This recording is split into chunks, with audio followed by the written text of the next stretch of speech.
Truth and Reconciliation Commissioner.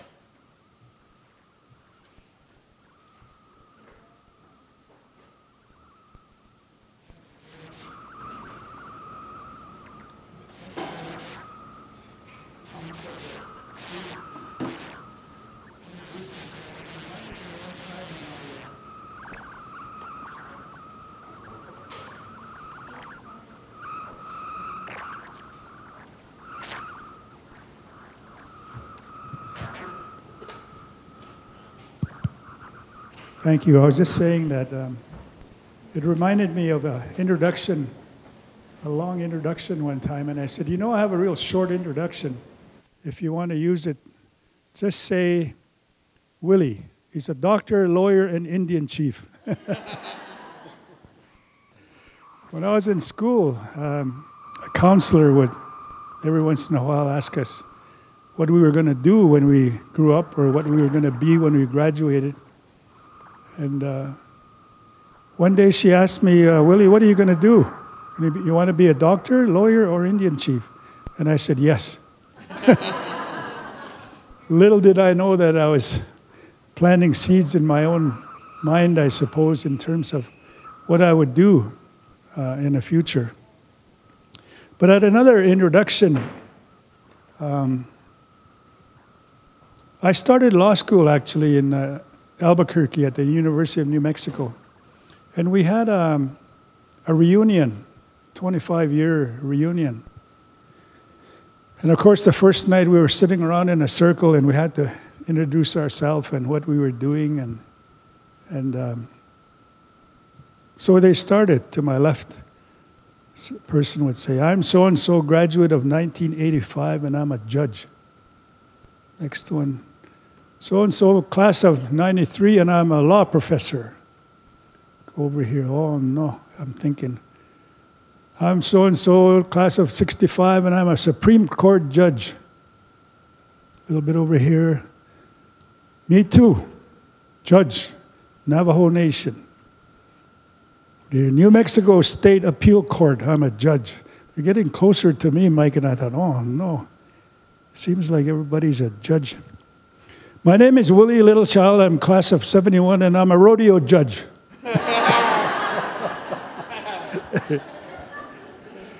But it's true, I was judging a rodeo that next weekend. So, and yes, Leroy and I played together. One time, we were just little, but there was an interchange between Ermineskin School and St. Mary's and St. Paul's, and we had a baseball game. But I don't know if Leroy remembers, they had a baseball diamond, and the grass was about 1.5 feet tall. So we were out there playing ball, and all of a sudden, a guy hit a ball real high and far, and it dropped. Nobody knew where it dropped. So we had to suspend the game while we're looking for this baseball. In the meantime, the guy's running around the bases, get a home run. So we go back, yes, both a long ways through the wonderful world of sport.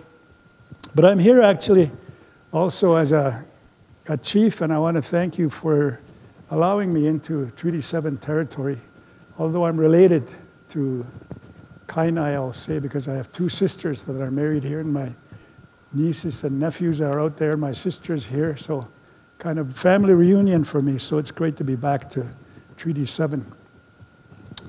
Big meeting, Leroy, in Washington, and a young woman was asked to, and she had a bio of me as she's reading. I'm really honored to introduce Chief Willie Littlechild, and he's, it said Treaty number 6, number 7, and number 8. And she said, yeah, he's a chief of Treaty 678. So I had a chance to come up and say yes, and they were all broken, every single one.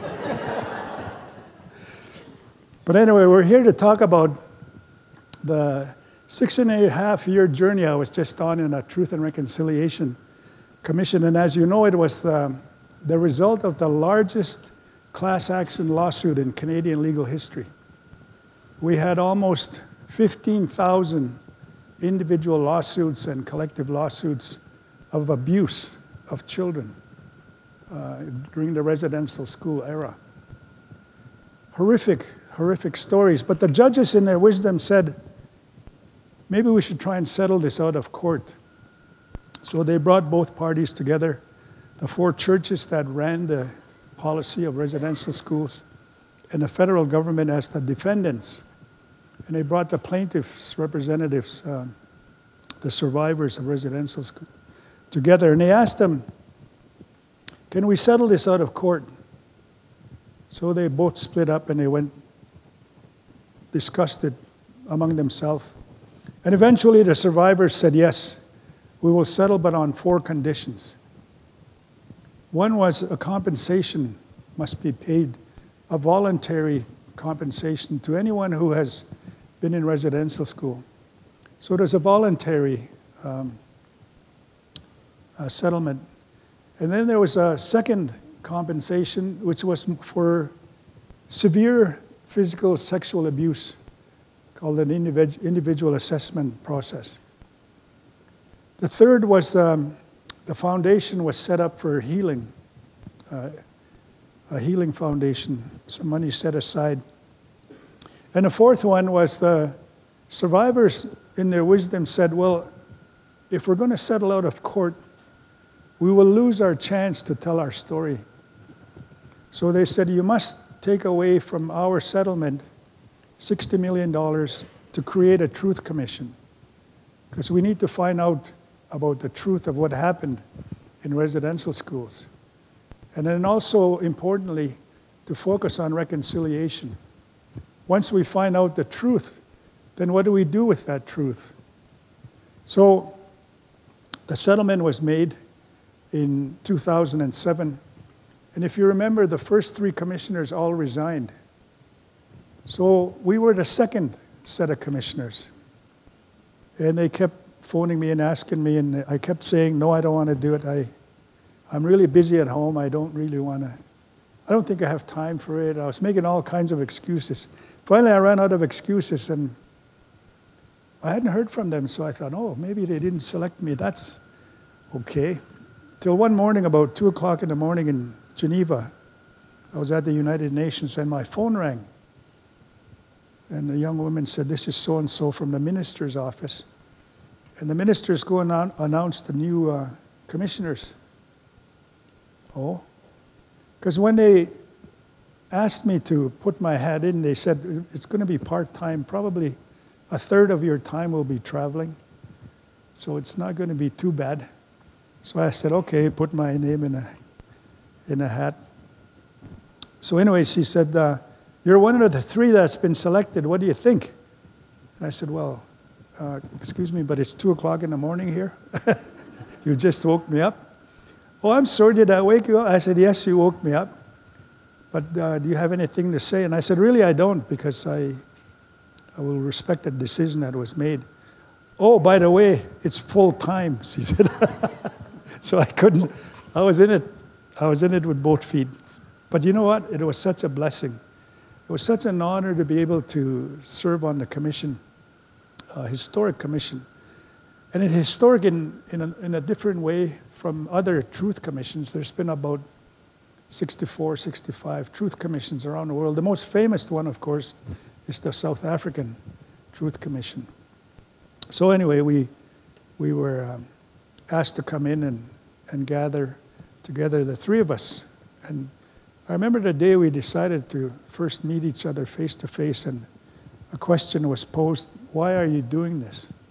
Why did you agree to be on the commission?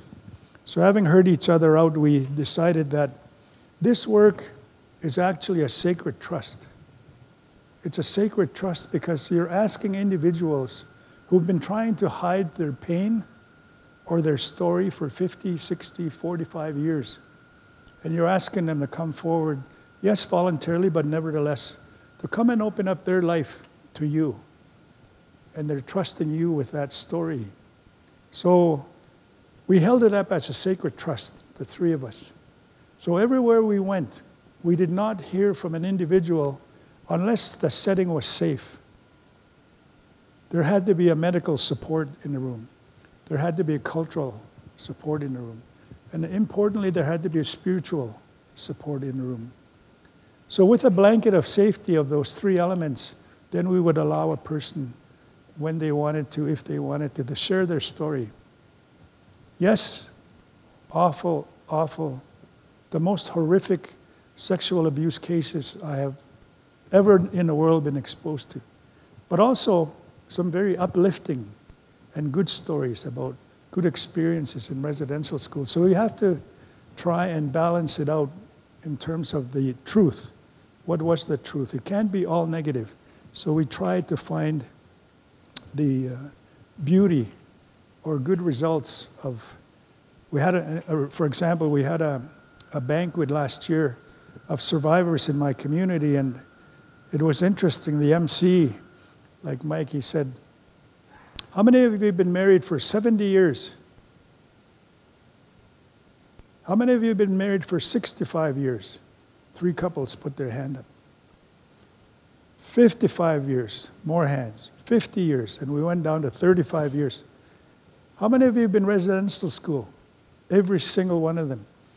But what was acknowledged was they met each other in residential school.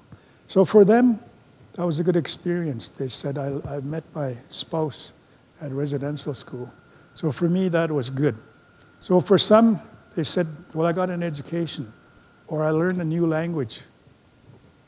So when we try to expose the truth of 150 years of history that's been hidden from Canada, some say the darkest history, the saddest history in Canada, you can imagine what a roller coaster ride it was. One day you're up here laughing and joking with fellow students. Next day you're down on the floor crying with them because of the pain. Some of them told us, I can't tell you my story. It hurts me too much. But I will write a poem, or I'll write a book. I will do a video or audio. I will do blanket, and in that blanket you'll see my story. Or a song, and thank you, Leroy, for the honor song. In that song you will hear my story. So it was a lot of different ways that we gathered the truth of what happened in residential school. I met with a couple of the commissioners from South Africa, South African Commission, and they said to me, it was quite an honor, they said, we wish we had done it your way. We wish we did South Africa Truth Commission like you did. And I said, what do you mean? And they said, because you were very careful about the spiritual and the cultural and the medical impact of someone opening up and reliving their trauma in many cases. So it was really a positive feedback that we got from the South African Commission. So when we first began, it was launched at Rideau Hall by the Governor General of the day, Michaëlle Jean. And she came and opened up Rideau Hall to us to try and launch this in a good way, this investigation into what happened. What happens to a child? I was saying this morning in a conference call, what happens to a child when you take them away from their parents at 5, 6, 7 years old, and you put them away for 10 years in an institution or 10 months in an institution? What happens to the child? What happens to the parents from whom you've taken that child? We heard from parents to say to us, you know, it hurt so much. It hurt me so much to lose my children. So I went to alcohol. I tried to drown the pain in alcohol or drugs. That's why I went to that. Because we didn't have any control or authority or say in what happened to our children. You've got to remember this was a legislated assimilation. It was done by law. So people who gathered up the students, I pick them up in September, people began to call September Crying Month. Because in every community around Alberta, by the way, Alberta had the highest number of residential schools in Canada, the highest number. So you would think that the impact in our province would also be the highest because of that. So they would call September Crying Month. I remember a pilot came to us and he said, you know, I didn't know why, but it was my job. I was instructed to go to a community and pick up the children. and they'd be brought to the lake by canoe. They'd be put on my float plane. And children would be excited because it's for the first airplane ride for some of them. But within an hour of taking off, because they would look out the window, and their parents would go tinier and tinier and tinier, till they couldn't see them anymore. And then they would start wondering, where am I going? Where are they taking me? And of course, start crying. And when one child started to cry, the others did. So the pilot, that's what he remembered. He remembered every September when I went, my plane would come back, children would just be crying. On the other hand, June, the last day of June, they would call it Freedom Day, because you could go home. At the end of June, you could go home, say. So they call it Freedom Day. So we started on this journey by asking survivors, how should we do our work? So we set up a survivors committee to help us, to guide us through this journey of opening up the lives of our brothers and sisters and family members. I was telling Leroy and Mike this morning, one of the most powerful family presentations to me that I heard was this. All the family members came up in front of us as a commission. But they had a PowerPoint presentation. And the man who was presenting said, all 12 of us went to residential school. So he flicks on the button. Here's my sister. September such and such a day, June such and such a day, when they first went and when they graduated or when they left school. My brother, my sister, 9 years, my brother, 12 years.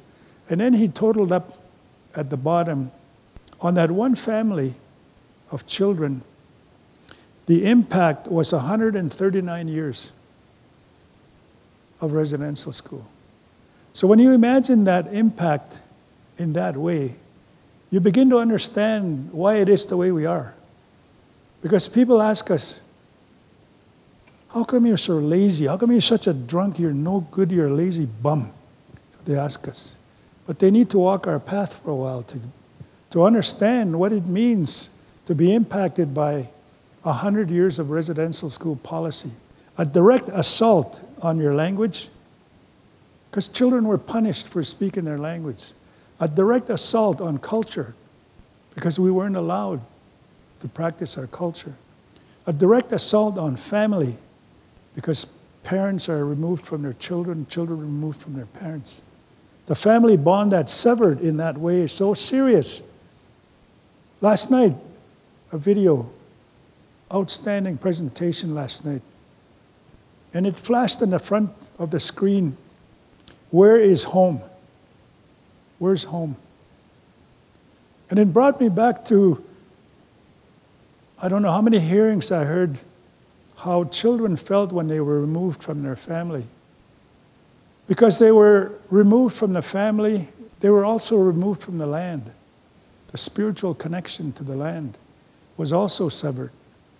So when they came out, they didn't belong anywhere, they told us.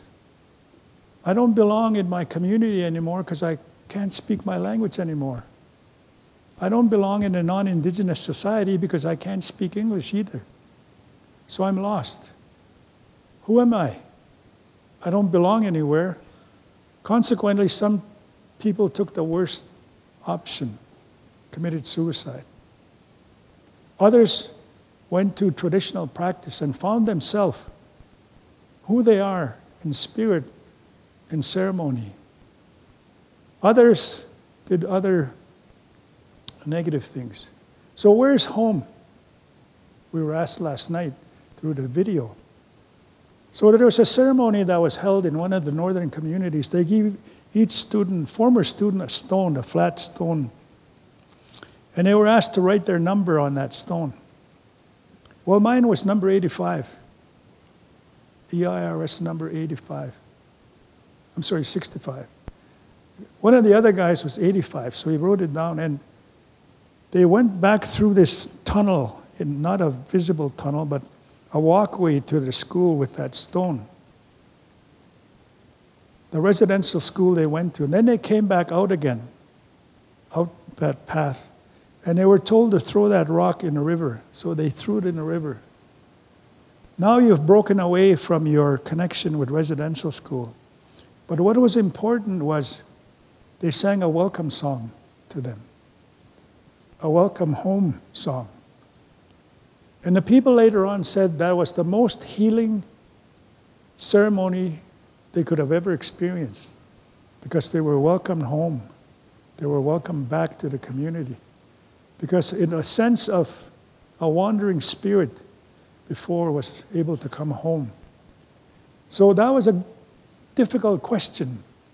But it's important to understand when a child is removed from their parent for that long and they come away from that institution, they don't know how to parent, they don't know the language, they don't know their ceremonies, because that's been severed.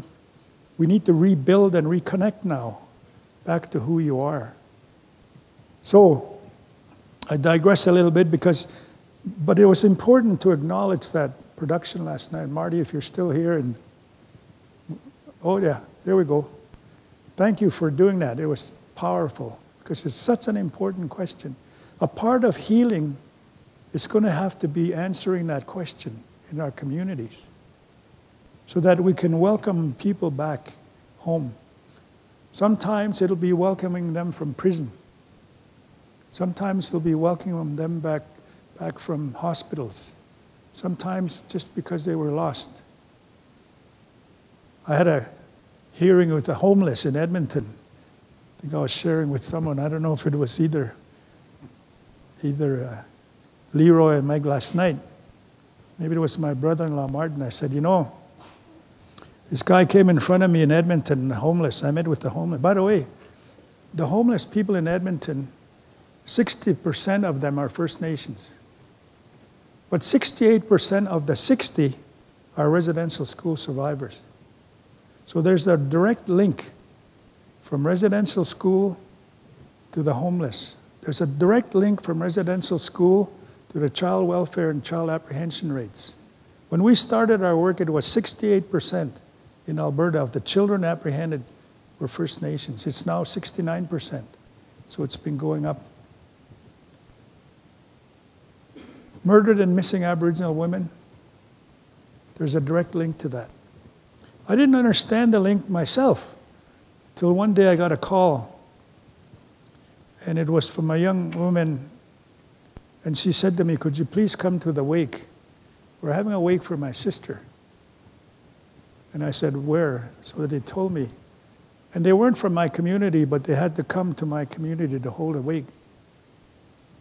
So I met them. The door, it was a gymnasium.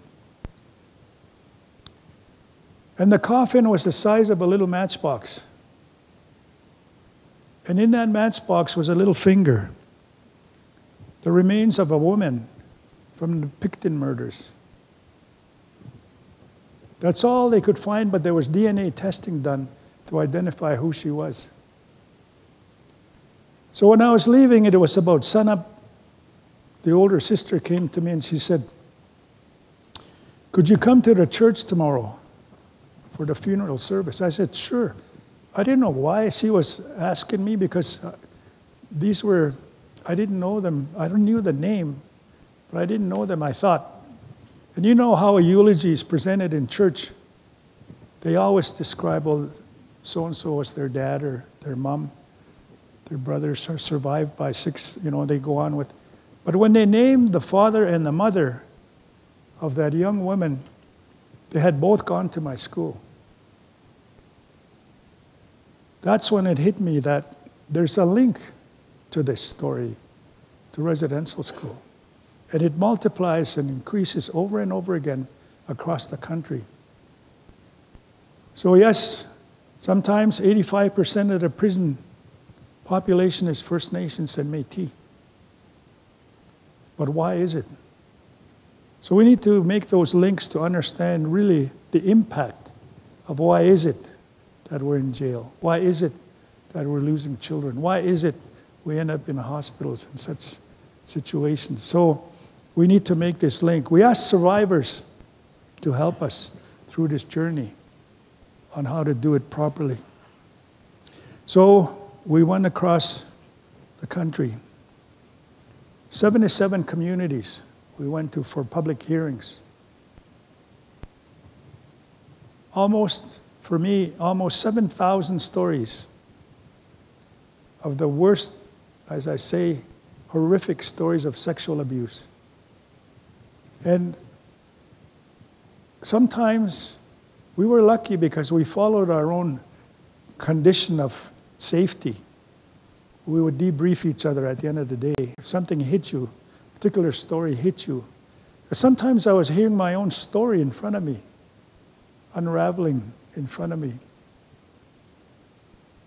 A short one was, people would say, I was punished because I was left-handed. I was punished because I was left-handed because the nuns would say you're possessed by the devil, or you're a devil's child. A woman told me, I was called a devil's child, so when I grew up and got out of school, I tried to prove them that I was a devil's child. So I went from crime to crime to crime to prison to prison to prison, just to show them I was a devil's child.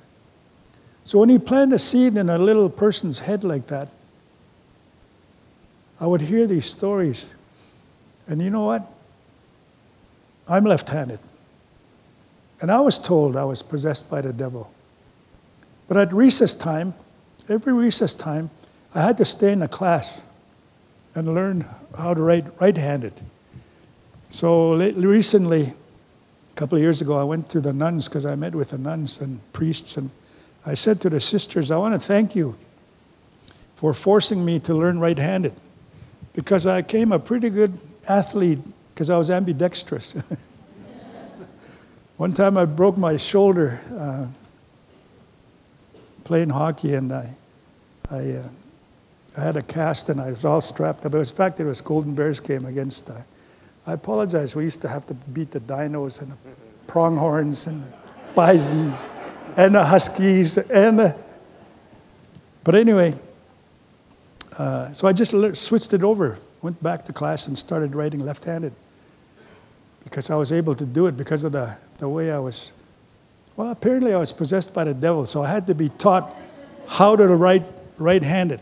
So I can still write with either hand, play tennis with either hand, ping pong with either hand, badminton with either hand. So it was in a way a blessing. So 77 communities of hearings, and we were told by the court to have 7 national events. And the purpose of the 7 national events, we selected the cities, or we didn't, they were selected for us, was to try and teach Canada about this history. So anyone and everyone was invited to come to the national events. And I was saying to the conference this morning that over the years that we were there, we had 155,000 plus survivors came to the meetings. We know that because they had to register. But many of them didn't register. So I don't know the final number in terms of who showed up and how many showed up at our hearings. 2/3 of them were public statements. You've seen them if you were following us on webcast. Old man up north said to us, I want the world to know about me and what happened to me. I want them to know my story. And actually that happened because we had 68 countries following us around the world. Every day we had a session or a hearing. Someone in the world was watching us, 68 countries, over 250,000 sites. One site might be a room like this. We didn't know how many were in that room. Sometimes it was a university lecture hall. So we had that following of international interest. Some people don't want us to tell their story. They want to keep it private. So we honor that. Everything now that we've gathered, the different ways that we've gathered the story, is being held at the University of Manitoba because they were selected as the National Research Center to house all these stories that we heard, to collect all of the gifts that we were given, like the blankets I talk about, the artwork that we were given by former students from residential schools. We had regional events where we went to an isolated location because we had to go to them instead of us waiting for them to come. So in Victoria, we had 5,000 plus come to the event. In Whitehorse, we had another one. But the important thing is to try and share with Canada this story of what happened. One of the most important things we did, I think, is that in Montreal, when we had a gathering, I was sitting there, and all of a sudden, a very young voice says, "I'm mad." I was looking. "In fact, I'm very mad," she said. But where's this voice coming from? There was this little girl, she was standing up, and she was about as high as the chair, and she had this mic. "I'm mad. Why didn't I learn this in school?" she said. "Why wasn't I taught about this? I know about every place else in the world, but I didn't know this story in Canada."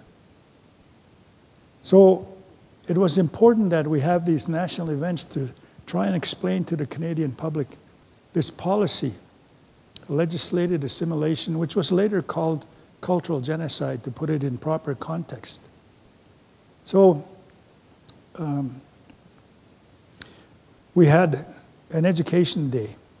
Every national event had an education day where we brought in students from different schools to come and listen to survivors, tell them about their experience, because they wanted to know, the children wanted to know.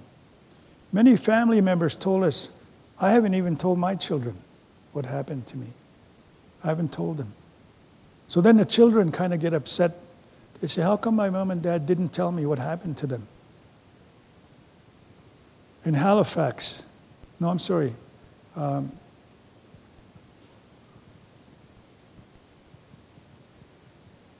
Maybe it was north of Halifax. It was an Inuit community. I'm sorry, I'm trying to remember the Igluktuk, I think it's called. A young woman came forward and she says, "I'm 21 years old and here's my name." She identified herself.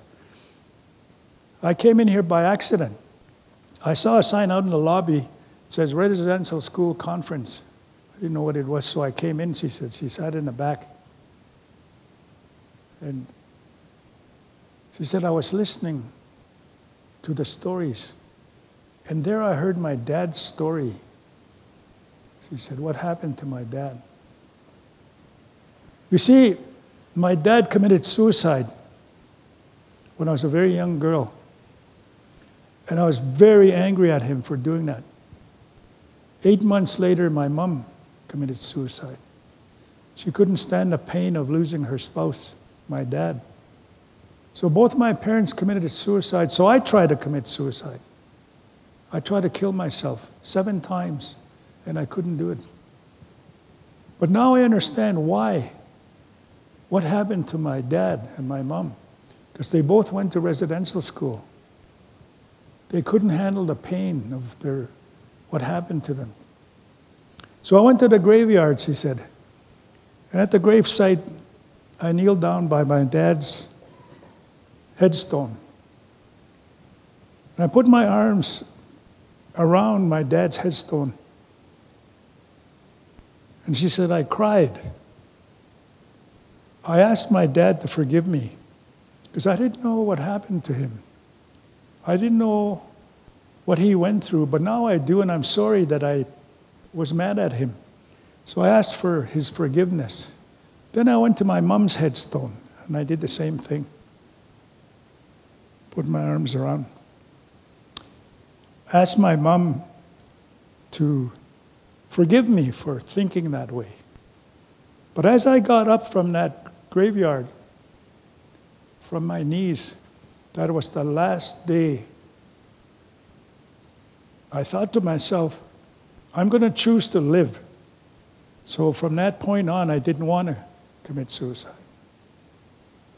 So we hear these stories about the pain that people went through, the reason why they do things. So it was important then that we tell Canada what happened here. But before we could do that, again, we needed to go on our own spiritual strength. So you'll see the logo that we had adopted. By the way, I disagreed with the first logo. triggered me. Actually, I got really upset because the first, I shouldn't be negative to the artist because he meant well and he designed this a flame with a barbed wire on it. So we changed it and we have this logo that's got the seven flames. And I had this really nice PowerPoint I was going to share with you, but there's a logo there with 7 flames in a circle. Actually, each of those flames represents one of our sacred teachings. So because there was going to be 7 national events, we took one sacred teaching as a theme for each one. So we went through honesty. The truth was, respect was the first one in Winnipeg, and then courage was up north. Love was in Halifax, and truth and courage, humility, wisdom. We used each one of those as a reminder, a sacred teaching. So about halfway through our commission, not halfway through, the first 2 years, we already concluded some things about our report. So we issued an interim report with some recommendations. We wanted to test the waters out there about the extent we could go with recommendations. So we issued some. Then there was a commemoration fund established of $20 million, which was distributed all across Canada for commemoration events.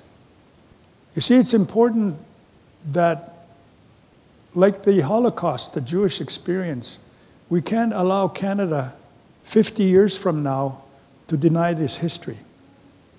We have to keep the story alive, the commemoration. Because even in a World War II veterans 2 years ago, I was shocked at the response for honoring World War II veterans. In that some said, well, what they're saying happened didn't really happen. So we can't allow that to happen in Canada with this history. So it was important that we have these commemoration events in the different communities across the country. We've now established, as I said earlier, the National Research Center in Winnipeg. We have a 7-volume report, and it has been broken into different volumes, but there's one volume called The Survivors Speak. We want people to read the actual testimony of individuals who came in front of us, to be able to share a part of that history in that way. What was the key learning of the 6 years? Well, we've come across, we think, are the 10 principles of reconciliation based on what we heard. These are the key teachings that we learned in the 300 plus communities we've been to. And the first one is that the UN Declaration on the Rights of Indigenous Peoples is a framework for reconciliation. It's a framework for reconciliation. And in June, when we issued our interim report, or our final report, the summary report, the Secretary General of the United Nations, Ban Ki-moon, made a statement. And he said, truth-telling is not enough. Reconciliation has to happen. And he directed his comment not only to Canada, but to the rest of the world where this experience has been the same. Australia, New Zealand, Russia, wherever, with Indigenous peoples, because it's a global context. It's not just Canada. He said, use the declaration as a roadmap for reconciliation. Later on, the High Commissioner for Human Rights in Geneva called on Canada for urgent, speedy adoption of the calls to action. The Human Rights Council itself adopted a report that outlines the 16 calls to action about the UN Declaration. So there's international attention and international response and an international oversight that's happening now with this. The second one is that First Nations, Inuit, and Métis have treaty rights, constitutional rights, that must be recognized and respected. So when you look at the 94 calls to action, look at them with the lens through which that says the UN Declaration, treaty rights, constitutional rights, when you're going to fully explain what the call to action is. Importantly, reconciliation is a process of healing relationships. I'll tell you a Treaty 7 story. I don't by any means want to offend anyone. A man came in front of us, Treaty 7. He gave us his name. He said, "My boy asked me a question." He said, "Dad, how come you always beat me up when you're drunk?" And he said, I couldn't answer him. So I thought, and we talked, and he said, "Let's go see Grandpa." So the both of them went to see Grandpa. And he said, "Dad, your grandson just asked me a question. How come I beat him up when I'm drunk? Why did you beat me up when you were drunk?" No response. So the three of them decided they're going to go to great-grandpa. They were blessed to have great-grandpa still alive. So the three of them went to great-grandpa. And each of them said, "Why is it you beat me up when you're drunk?" There was a great-grandfather who said, "When I was 16 years old, I couldn't get out of that school fast enough because you only had to stay in residential school till you were 16. I took off that first day. I hitchhiked to town and I sat outside a bar. I tried to get somebody in there to buy me liquor, but I couldn't because we weren't allowed to have alcohol. So I went to the liquor store and I sat outside and I waited till I convinced somebody to buy me a bottle of booze. So I drank, and I drank, and I drank. So I was drunk, and the first thing I did is I went home and I beat up your grandma, your great-grandma. And that was because I was so angry of what happened to me in boarding school. I took it out on your grandmother. And there, the story came out why the 12-year-old question needed to be answered. Because it caused the four men to have a healing circle and a talking circle. And then they decided from now on, there'll be no violence in our house, no drinking in our house. Thanks to the 12-year-old boy, this guy said. I really paid tribute to that man from Treaty 7. So I go to Vancouver, another hearing. And this man says, I was fostered out. I always heard that my mom and dad were in Vancouver. So when I was 12 years old, I ran away. I hitchhiked to Vancouver. 12-year-old boy. He said, I lived on Skid Row, east side. And every night I would go to a bar, hoping that I would see my mom and dad. I'd go from bar to bar to bar. Sure enough, one night, here's my mom and dad come out of the bar. So I ran up to them and said, Mom, Dad. They pushed me aside. They said, we don't know you. Get away from us. I wouldn't let them do that. He said, I followed them up this little apartment stairs and I stayed with them. But the beauty of that story is that, again, a 12-year-old boy had an impact on parents to the point where they decided to stop drinking and they took him in as their son. So you hear these stories. It's sometimes really painful to hear them. But people need to understand why that happened and why it generates from the residential school experience. So it's a healing process, reconciliation. It will require public truth sharing and the apology. We had the apology from the Prime Minister. Commemoration, we talked about the events that happened. and redress of past harms. What can we do about this harm that's been caused? The Prime Minister said that there was a lot of harm done in his apology by the residential school policy. But it was hard for us to ask people, tell me the truth, and then go to reconciliation, because it's a process. Yes, it's important to have an apology. But when an apology is given, it's also important to have forgiveness. You have to be able to forgive someone. Then you can begin to heal.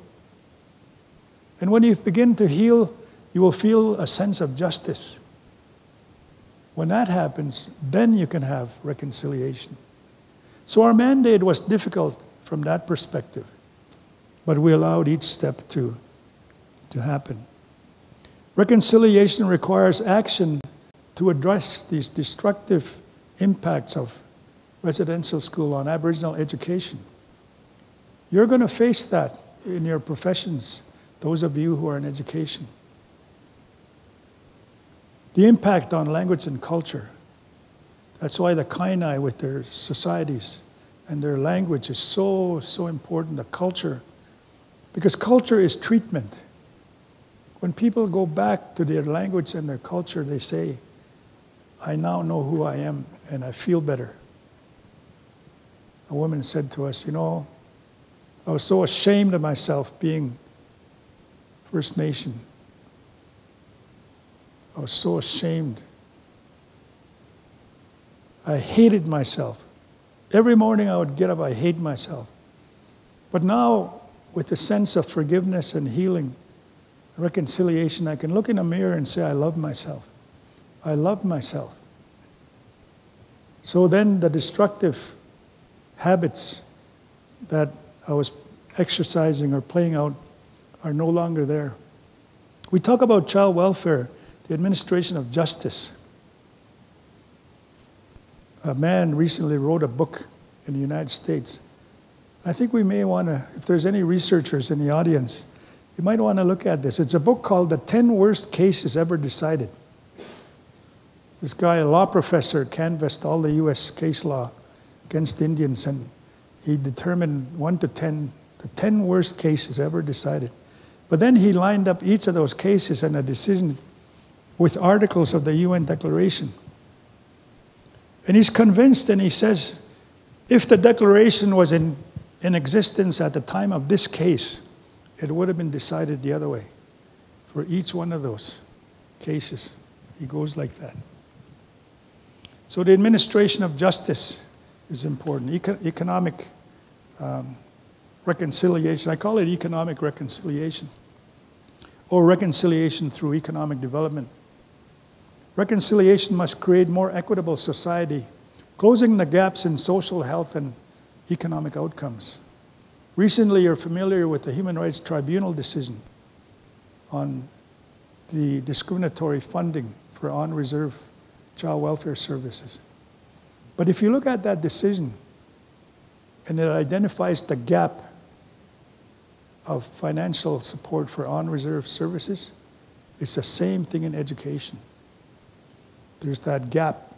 And we can now use that decision on that gap, I think, for the same arguments, and also to improve economic outcomes. All Canadians are treaty peoples. That's a principle we also adopt. But there's not only benefit to a treaty relationship, there's responsibilities. And this particular responsibility is to have mutually respectful relationships. Perspectives of Aboriginal elders and knowledge keepers regarding concepts and practices of reconciliation are vital to long-lasting reconciliation. I'm told that we have a reconciliation ceremony that takes the shortest form 4 days. It could be 4 months or longer for our reconciliation ceremony. So it's not an easy thing. Reconciliation, nobody said it was going to be easy. In fact, it's going to be fairly difficult. And I applaud your committee, university, President McMahon, the president of your Truth and Reconciliation Committee. I've been to a lot of universities this last few years. This is the first campus I heard about that has created their own Truth and Reconciliation Committee. And I want to applaud you for that. That's a very important and significant step because it'll bring us closer together. You know, in Saskatoon, in the hood, they call it, Leroy knows the hood. That's where all the Indians live, right? They went to a grade 2 class, and they taught them a song. They taught them a song called We Are Treaties Too. Grade 2, just singing out loud, We Are Treaties Too. Then they went to the upper town, the more affluent district of Saskatoon, and they went to a grade 2 class, and they showed them the same song, We Are Treaties Too. And no one knew that the person who organized this was going to convene both classrooms at Christmas time. So they got a big school gymnasium. Parents were all invited, the poor and the rich. Everyone was invited to come. And the grade 2 classrooms didn't know this either. They put them on a stage at the same time. The hood, grade 2 class, and the affluent grade 2 class. And they're busting their lungs out singing We Are Treaties Too, because they knew the same song, right? They'd never seen each other sing this song. Well, the story is whoever was watching the audience, and by the way, the woman who wrote that song gave me the tape, so I still have that at home. The parents didn't realize the impact it was going to have on them. And actually, a lot of tears flowed that night because for the first time, people understood treaty is not a one-way street. It takes 2 parties or more to have a treaty. So in Canada, it's important that we understand that everyone is a treaty person. So in schools, we need to make space for Aboriginal elders or Indigenous elders and knowledge keepers. And I know, Lethbridge, you do a lot of this already. And I commend you for that because you're ahead of the country, I would say, in many cases, because you've done things here that are innovative and creative. So the ceremony for reconciliation can be long, but at the same time, it's important for cultural revitalization and integration of our knowledge into the school system. You know, in Saskatchewan, when they started teaching treaties in school, they started at grade 6, 7, and 8. And then they found out that there was such a hunger for more knowledge about treaties, they put it into high school, then went back down again from the lower grades. You know what happened when the children knew about treaty? The bullying in the schoolyard went down. Amazing. Because the children were seeing each other now with a better understanding of who they were through the treaty. So the bullying went down. Amazing result of what can happen when we know more about each other. So reconciliation will take a lot of political will. And we have to be thankful, I think, where we sit today. It's a short window of opportunity. But nevertheless, I don't know when this pendulum will swing again this way, where we've got such an opportunity with a change in both governments, both federally and in Alberta. Because it's going to take not only political will, but joint leadership. Joint leadership. That's what reconciliation is going to take for trust building, accountability, transparency. You've heard these terms before. And investment of resources. Reconciliation requires sustained public education, sustained dialogue, and sustained youth engagement. But this engagement must include the history of residential schools. It must include the treaty story. It must include treaty and Aboriginal rights and the Crown-federal relationship with First Nations. And I think importantly, reconciliation will need to include the contributions Indigenous peoples have made to Canada. Because we're not just dependents. I'll tell you a quick story about yesterday and today's meeting. Today, as we speak, prime ministers meeting with the premiers about climate change. You know, an old man came to the UN, 189 heads of state in this big room. And through an interpreter, he said, "Which one of you is going to speak for my brother, the fish that swims in the water? Which one of you is going to speak for my brother, the bird that flies? Which one of you is going to speak for my brother, the four-legged that dies so we can live? Which one of you is going to speak for clean air, clean water?" Could hear a pin drop that day. Because it was on that day, I'm sure, for me anyway, personally, that was the day that the world changed its view about climate and environment. It was old man that woke him up. I was asked to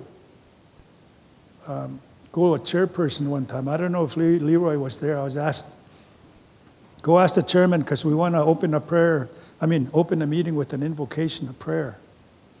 So I went, didn't think anything of it. I said, "Madam Chair, I've been sent over here to ask you, can we open our meeting with a prayer today?" "What? Can we open a meeting with a prayer? I'm asking for the elders." "Mr. Littlechild, you know we don't pray at the United Nations." He said, "Well, it's not exactly a prayer. It's kind of invocation ceremony." "How long is that going to take?" he said. "I don't know. It's the elders." So the elders came in 4 drums, eh? Elders are coming. We asked them, "Don't take too long because chairperson can't tell that to an elder." They start drumming. Prayer song. The sermon's looking. Mr. Little says, 7 minutes already. Elders sing another song. But you know, prior to that, the UN had 5 bundles of rights: economic, social, and cultural rights, civil and political rights. But now every meeting opens with a prayer. And there's such a thing as a new bundle of rights called spiritual rights that everybody benefits from globally. Again, it was our old people that brought that to the UN so that the human family could benefit. So yes, it might be insignificant to some, but climate change is pretty important. Spirituality is pretty important. Before that, it was being ignored. We weren't allowed to do that. So thankfully, now it happens universally. So we've issued our 94 calls to action you're familiar with. My suggestion would be to focus on the education cluster, because this is an international education institution to begin with. Focus on the education cluster and see how you can implement those here on campus. But the most important message from me to you, is that we have to do it in partnership. Students and faculty will have to get together to decide what can we do here on campus. First of all, continue to do the good things you're doing. Look at some of the courses that you might have and enhance them with an indigenous context. And where they don't exist, create some space for new courses with indigenous context. So that would be my concluding suggestion to you. I'm sorry I took so much of your time. It's long. It's a quick story of 6.5-year journey, truth and reconciliation. So thank you for this opportunity. So you'll answer open mic.